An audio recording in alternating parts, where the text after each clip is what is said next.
कहानी की शुरुआत में नर्सरी स्कूल टीचर जेनी को दिखाया जाता है जो अपने बॉयफ्रेंड के साथ कंट्री साइड पर जा रही है। दरअसल वहाँ एक लेक है जिसका नाम ईडन लेक है और ये वहाँ पर हाइकिंग के लिए जाना चाहते हैं। जब ये कंट्री साइड पहुँच जाते हैं तो इन्हें पता चलता है कि इनके लेक तक जाने के लिए एक घने जंगल से होकर जाना पड़ेगा और उस जंगल से होते हुए इस जगह तक पहुंच जाए जहाँ एक लड़का बैठा हुआ होता है। इसका नाम एडम है। दरअसल एडम कीड़ों को जमा कर रहा होता है तथा उसके साथ कुछ नोट्स भी बना रहा होता है। हालांकि जैनी उससे बात करने की कोशिश करती है लेकिन वह जैनी की किसी भी बात का कोई जवाब नहीं देता। इसके बाद जैनी और स्टीव इस जगह को एंजॉय करना शुरू कर देते हैं और तभी में देखते हैं कि एडम के पास कुछ लड़के आते हैं जो उसे परेशान कर रहे होते हैं, इसलिए एडम वहां से चला जाता है। जेनी और स्टीव लेक के पास लेट जाते हैं। जेनी की आंख लग जाती है और तभी डॉग के भौंकने से जेनी की आंख खुल जाती है। दरअसल जिन लड़कों ने एडम को भगाया होता है ये उन्हीं लड़कों का डॉग होता है।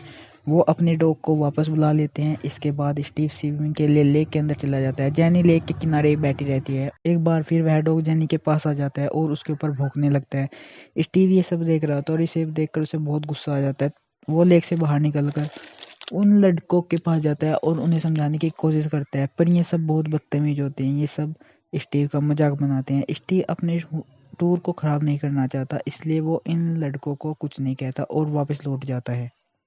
इसके बाद भी ये सब अपनी हरकतों से बाज नहीं आते और जैनी को अपनी दूरबीन से देख रहे होते हैं और कुछ देर बाद ये सब यहाँ से चले जाते हैं। इन्हें जाता देखकर स्टीव और जैनी यहाँ रात बिताने की तैयारी करते हैं। स्टीव यहाँ टेंट लगा रहा होता है और जैनी आग जलाने के लिए लकड़ियाँ इकट्ठा कर रही होती है, पर तभी झाड़ियों के पीछे से उसे कुछ आवाज आ रही होती है। पर ये जब जैनी झाड़ियों के पीछे देखती है तो उसे कुछ भी दिखाई नहीं देता। जब ये आग के पास बैठे हुए होते हैं तो जैनी स्टीव को लगता है कि कोई उन्हें देख रहा होता है, पर उन्हें कुछ भी पता नहीं चलता। पूरी रात गुजारने के बाद जब ये सुबह उठते हैं तो ये देखते हैं कि कीड़ों ने इनके सारा खाना खराब कर दिया और खाना लाने के लिए ये अपनी गाड़ी आगे बढ़ाते हैं तो स्टीव की गाड़ी का टायर पंचर हो जाता है। स्टीव देता है कि किसी ने इनके टायर के आगे कांच की बोतल रखी होती है जिससे इनकी गाड़ी का टायर पंचर हो गया होता है।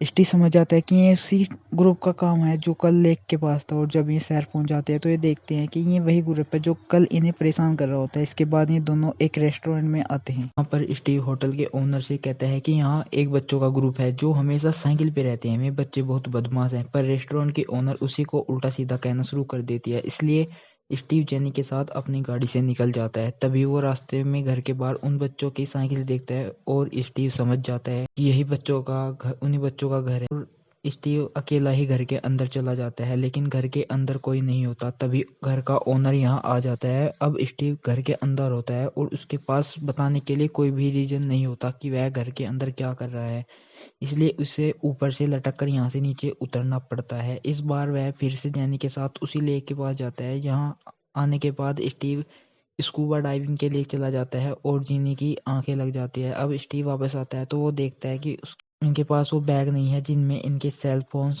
की गाड़ी की चाबी होती है। ये चारों तरफ ढूंढते हैं पर इन्हें वो बैग नहीं मिलता और जब ये दोनों वहां पहुंच जाते हैं जहां इनकी गाड़ी होती है तो इन्हें इनकी गाड़ी भी वहां नहीं मिलती और अब ये दोनों के दोनों परेशान हो जाते हैं। इन्हें कुछ भी समझ नहीं आता और ये दोनों ही पैदल ही शहर की ओर जाने लगते हैं। तभी इन्हें इनकी गाड़ी तेजी से इनकी ओर आते हुए दिखाई देती है जिससे ये दोनों बच जाते हैं। ये देखते हैं कि इनकी गाड़ी उन्हीं बच्चों का लीडर जिसका नाम ब्रेड है वो चला रहा है। इसके बाद गाड़ी लेकर यहाँ से चला जाता है और वे तय करते हैं कि ये पैदल ही अब यहाँ से शहर जाएंगे, लेकिन चलते चलते इन्हें रात हो जाती है। तभी इन्हें जंगल में वही ग्रुप मिलता है जिनके पास इनकी गाड़ी और सेल फोन्स है। स्टीव ब्रैड के पास जाता है और उससे कहता है कि मुझे मेरी गाड़ी की चाबी और सेल फोन दे दो, लेकिन ब्रैड साफ साफ मना कर देता है। तभी स्टीव का फोन रिंग होना शुरू हो जाता है जो ब्रैड की जेब में होता है। स्टीव उसके पास जाता है और अपना सेल फोन मांगना, तभी दोनों के बीच में हाथापाई होनी शुरू हो जाती है। उनका उनका डॉग भी स्टीव के ऊपर हमला करना शुरू कर देता है और तभी उनके ग्रुप का एक लड़का चाकू निकाल लेता है और स्टीव पर हमला कर देता है। स्टीव उसका चाकू पकड़ लेता है पर चाकू गलती से उनके डॉग को लग जाता है और अब स्टीव अपनी गाड़ी की चाबी छीनकर गाड़ी की ओर भागता है। जेनी और वो गाड़ी में बैठ जाते हैं लेकिन इनकी गाड़ी एक जगह फंसी होती है। तभी इनके पास में सभी बच्चे आ जाते हैं और इनकी गाड़ी पर पत्थरों से हमला करना शुरू कर देते हैं। इनकी गाड़ी का फ्रंट ग्लास चटक जाता है। स्टीव किसी तरह वहां से अपनी गाड़ी निकाल लेता है और रेस्टलेस वहां से जाने लगता है क्योंकि उसकी गाड़ी का गिलास चटका हुआ होता है, इसलिए आगे कुछ भी साफ साफ नहीं दिखाई दे रहा होता है, जिससे उसकी गाड़ी एक पेड़ से टकरा जाती है और उस एक्सीडेंट की वजह से स्टीव गाड़ी में ही फंस जाता है। वह जेनी से कहता है कि तुम्हें यहाँ से जाना होगा और मदद लानी होगी। जेनी को उसकी बात माननी पड़ती है। तभी में बच्चे भी वहाँ पहुँच जाते हैं। जेनी वहीं झाड़ियों में छुप जाती है और वहीं सब बच्चे गाड़ी की तरफ बढ़ते हैं। जेनी पूरी रात वहीं छुपी रहती है और जब वह सुबह वहाँ से निकलती है और स्टीव की गाड़ी के पास जाती है तो स्टीव गाड़ी में नहीं होता और वहाँ खून के निशान भी होते हैं। जेनी जेनी स्टीव को ढूंढने के लिए आगे बढ़ती है और वो देखती है कि स्टीव को उन बच्चों ने कटीली तारों से बांध रखा होता है और वे उसे बुरी तरह टॉर्चर कर रहे होते हैं। जेनी को ये सब देखकर बहुत बुरा लगता है और वो चाहकर भी उसकी मदद नहीं कर पाती। इस ग्रुप में एक लड़की होती है जो इस सब को रिकॉर्ड कर रही होती है और ये फैसला करते हैं कि ये स्टीव को मार देंगे। इसलिए जेनी को इन बच्चों के सामने आना पड़ता है और जब ये जेनी को देखते हैं तो सब के सब उसका पीछा करना शुरू कर देते हैं और जब वे जेनी का पीछा कर रहे होते हैं तो इसी दौरान स्टीव को कटीली तारों से निकलकर भाग जाने का मौका मिल जाता है और वो अपने आप को कटीली तारों से छुड़ाकर वहां से भाग जाने में सफल हो जाता है। वहीं जेनी एक कैबिन तक पहुंचती है जिसके अंदर वॉकी टॉकी होता है, पर जब वो उसे निकालने की कोशिश करती है तो वॉकी टॉकी वहां से नीचे गिरकर टूट जाता है और अब सब बच्चे भी वहां पर पहुंच जाते हैं। जेनी भी वहीं पर छुप जाती है और तभी ब्रैड को कॉल करके बताया जाता है कि स्टीव भी वहां से भाग चुका है।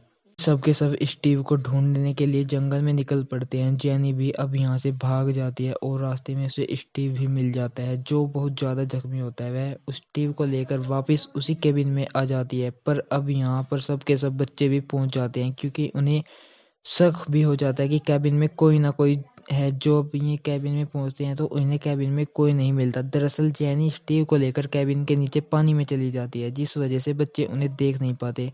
उनके जाने के बाद जेनी वहां से बाहर आती है। इसके बाद जेनी वहां से बाहर आती है और स्टीव को पत्तों के नीचे छुपाकर खुद मदद के लिए चली जाती है। वो देखती है कि उस जंगल में कटीली तारों का एक बॉर्डर बना होता है और वो यहाँ से उसी के सहारे बाहर निकलना चाहती है और जब वो वहां से भाग रही होती है तो एक नुकीली लकड़ी उसके पैर के आर पार निकल जाती है जिससे वह अब जोर से चीखती है, जिससे ब्रैड और इसके साथियों को पता लग जाता है कि जेनी किस तरफ है। वह सब के सब जेनी को पकड़ने के लिए उसी तरफ भागते हैं। रास्ते में जेनी को वही लड़का मिलता है जिसने उसे सबसे पहले यहाँ देखा होता है, जिसका नाम एडम होता है। उसने उससे बात नहीं की होती है। वह एडम से यहाँ से बाहर निकालने का रास्ता पूछती है। एडम उसे अपने साथ ले जाता है लेकिन रास्ते में बैठकर अपने मोबाइल से खेलना शुरू कर देता है और जब वह एडम से उसका मोबाइल मांगते हैं तो वह उसे मोबाइल देने से भी मना कर देता है। इसलिए जेनी उससे मोबाइल छीनने की कोशिश करती है पर एडम उसे मोबाइल नहीं देना चाहता। पर तभी ब्रैड और इसके साथी उसे चारों तरफ से घेर लेते हैं।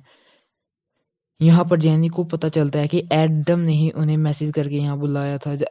अब ये जेनी को यहाँ लकड़ियों के साथ बांध देते हैं और यहाँ पर स्टीव भी बंधा होता है। अब स्टीव की मृत्यु हो चुकी होती है।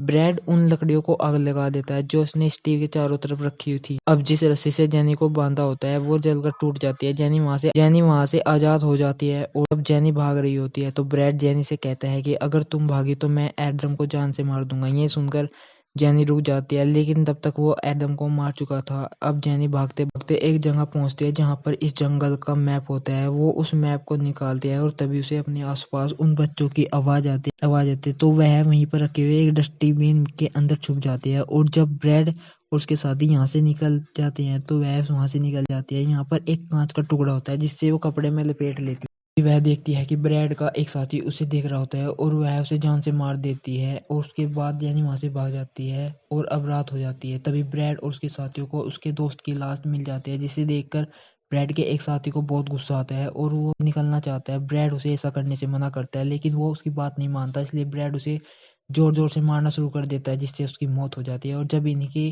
ग्रुप की लड़की ये सब देखती है तो वो डर जाती है और वहां से भाग जाती है। वहीं जेनी को दिखाया जाता है जो जंगल से बाहर सड़क पर पहुंच जाती है। तभी वहां एक गाड़ी आती है जिससे जेनी मदद मांगते हैं। वो उसे गाड़ी में बिठा लेता है लेकिन वो लड़का गाड़ी को वापस उसी जंगल में लेकर जाता है और वो कहता है कि मैं किसी को यहाँ ढूंढने आया हूँ। वो जंगल के एक कोने में गाड़ी को रोक देता है जिससे जेनी को मौका मिल जाता है और वो गाड़ी को रिवर्स कर लेती है। तभी उसके सामने वो लड़की आ जाती है जो ब्रैड के ग्रुप की ही है, जो वहां से भाग गई होती है। उसे नहीं पता होता कि वो गाड़ी जेनी चला रही होती है। वो गाड़ी रोकने के लिए कहती है लेकिन जेनी उसे यहाँ से उड़ाकर निकल जाती है। वो एक जगह पहुंचती है जहाँ पर एक पार्टी चल रही होती है, लेकिन इससे पहले वो उन तक पहुंचती वो दर्द और चोट की वजह से बेहोश होकर गिर जाती है। और जब उसे होश आता है तो वो एक घर में होती है। ये घर और किसी का नहीं बल्कि ब्रैड का होता है।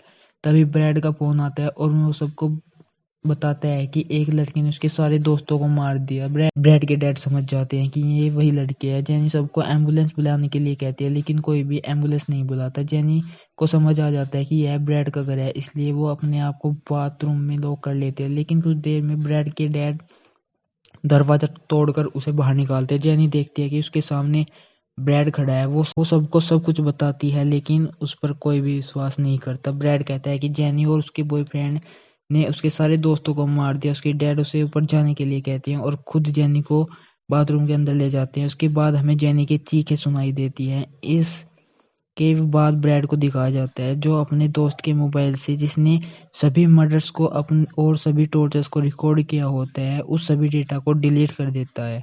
इसके बाद वो स्टीव के सनग्लासेस पहनता है, ब्लैंकली अपने आप को मिरर में देखता रहता है।